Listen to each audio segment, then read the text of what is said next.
11 como el problema 12 se resuelven con la misma, con el mismo método, con la misma estrategia. Todos los son idénticos ambos casos, porque la única información que tiene son los tres lados. No hay un ángulo con el que pueda trabajar.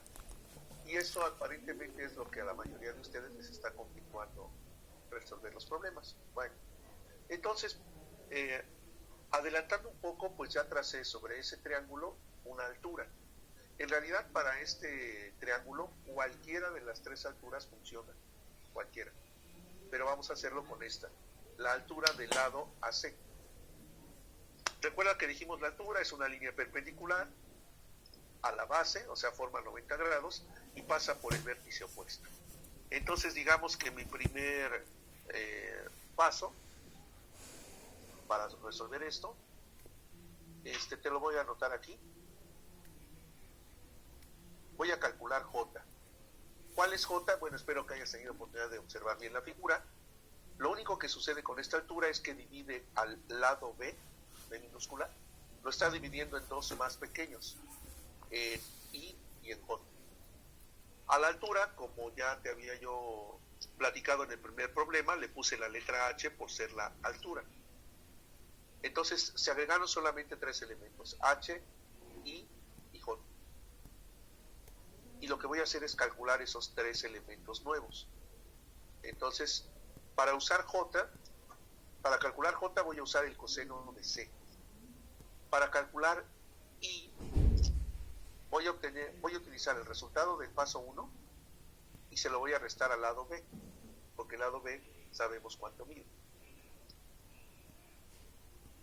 Para la altura, yo podría calcular la altura con muchas fórmulas, pero para que esto sea fácil, y ahorita vas a ver a qué me refiero, voy a utilizar el ángulo C, el mismo ángulo que estoy usando para J. Solo que para J es el coseno y para H es el seno. ¿Ok?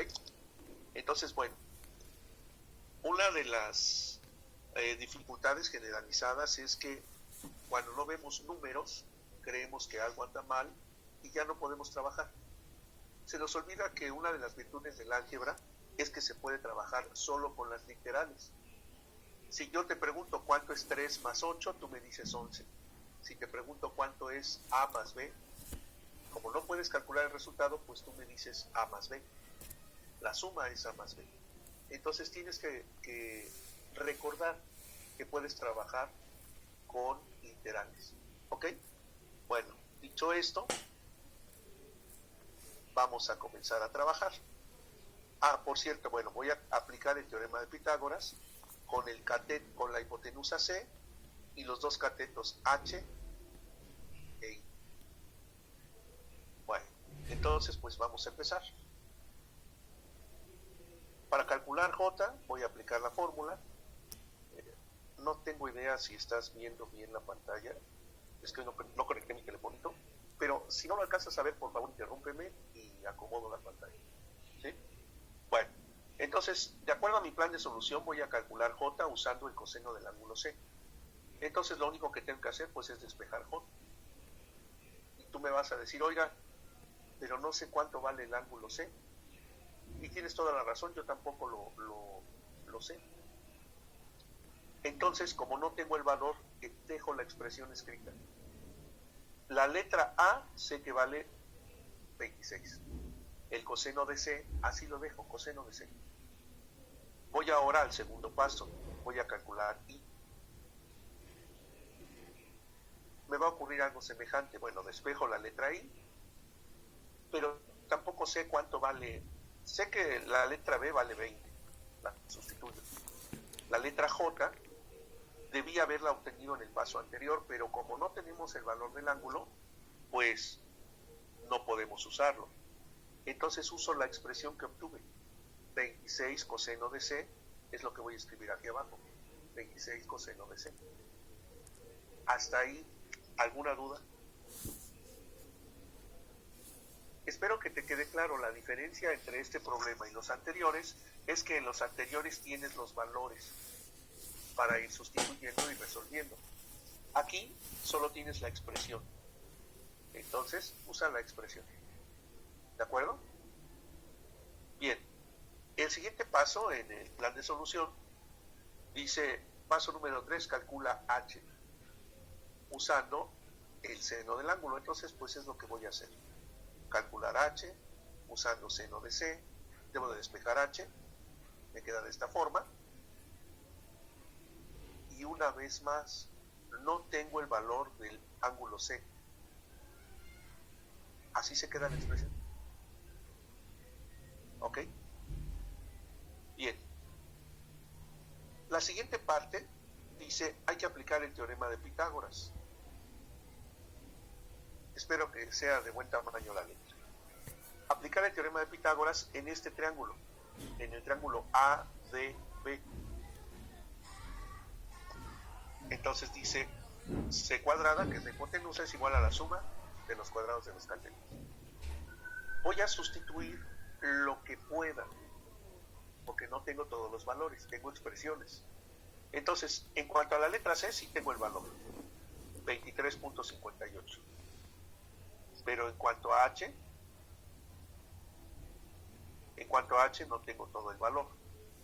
Solo sé que es 26 veces el seno del ángulo C. Pues eso escribo y lo elevo al cuadrado. En cuanto a I, tampoco tengo un valor definido, pero sé que lo puedo calcular con 20 menos 26 coseno de C. Bien. Hasta aquí, ¿alguna pregunta? O sea, no es necesario por lo pronto, sí. Pero como tal, porque bueno. Al final sí voy a obtener resultados numéricos. Pero ahorita, para poder avanzar, estoy usando los resultados de las expresiones. Entonces, me voy a concentrar en esta parte. Voy a disminuir la pantalla para que te concentres en esta parte. Mira, aquí lo que tenemos son 3 términos al cuadrado. Voy a elevar cada uno al cuadrado. Si tienes tu calculadora a la mano, velo haciendo. 23.58 al cuadrado, 556.0164. Y tú me vas a decir, pero ¿cómo voy a sacar el cuadrado del seno de C? Pues no tienes el valor, escribe su expresión. Entonces nos va a quedar 26 al cuadrado, 676. Y seno de C elevado al cuadrado, pues es seno cuadrado de C, aunque no tengas el valor. ¿Ok? ¿Qué ocurre con el segundo término? No es un término, no es un monomio, es un binomio. Y cuando elevamos al cuadrado un binomio, lo que obtengo son 3 términos, que se conoce trinomio cuadrado perfecto. ¿Cómo obtengo esos 3 términos, Estefanía? Elevo al cuadrado el primer término. La regla así dice, el cuadrado de un binomio, esto es un binomio, es igual al cuadrado del primer término, el cuadrado de 20, 400, menos el doble producto del primero por el segundo. Aquí está el menos, aquí está el doble, y el primer término es 20 y el segundo término es 26 coseno de C. Y lo último del trinomio dice más el cuadrado del segundo término. El segundo término es 26 negativo, que elevado al cuadrado se convierte en 676. Y el coseno de C elevado al cuadrado es el coseno cuadrado de C. Entonces, si alguien que fuera entrando me pregunta qué hicieron, desarrollamos cada término que estaba al cuadrado. El 23,58, el 26 seno de C y 20 menos 26 coseno de C. Cada uno lo fui elevando al cuadrado. ¿Ok? Bien, ahora voy a reorganizar los términos. Voy a reducir lo que se conoce como términos semejantes. A ver, revísalo tú, por favor. No quiero atosigarte con mi voz. Revisa qué cambios hay entre la tercera línea y la cuarta línea.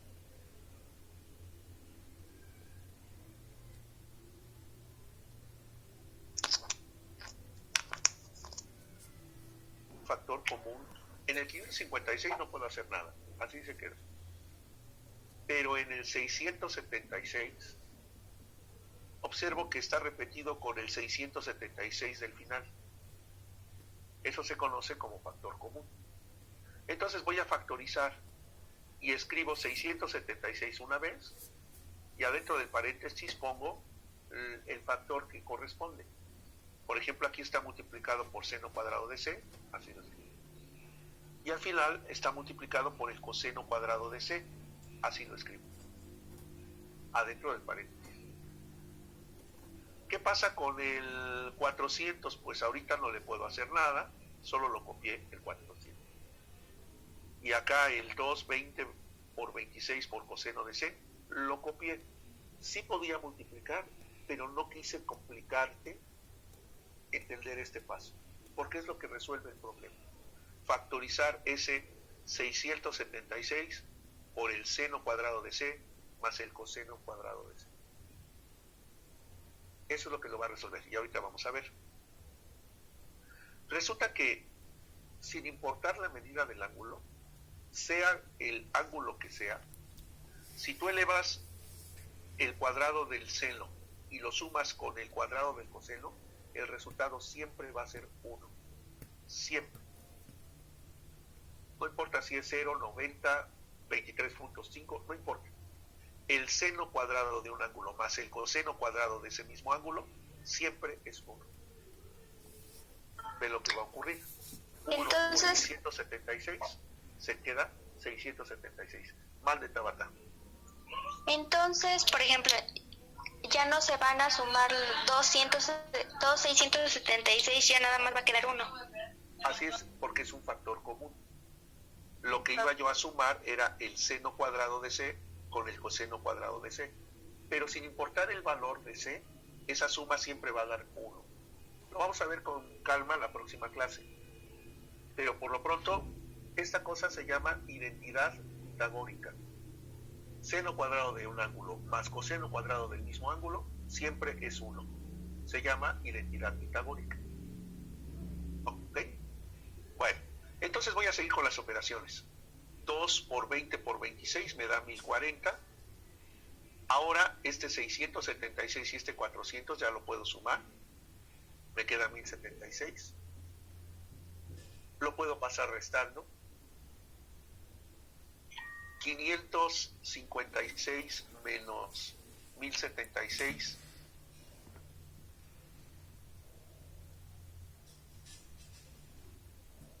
Ahí repetí el paso sin querer. No hice ningún cambio, solo lo copié. Debo eliminarlo, pero el caso es que cuando le restamos a 556 positivo, le restamos 1076, el resultado son 512 negativo. 519, perdón. Y ahora,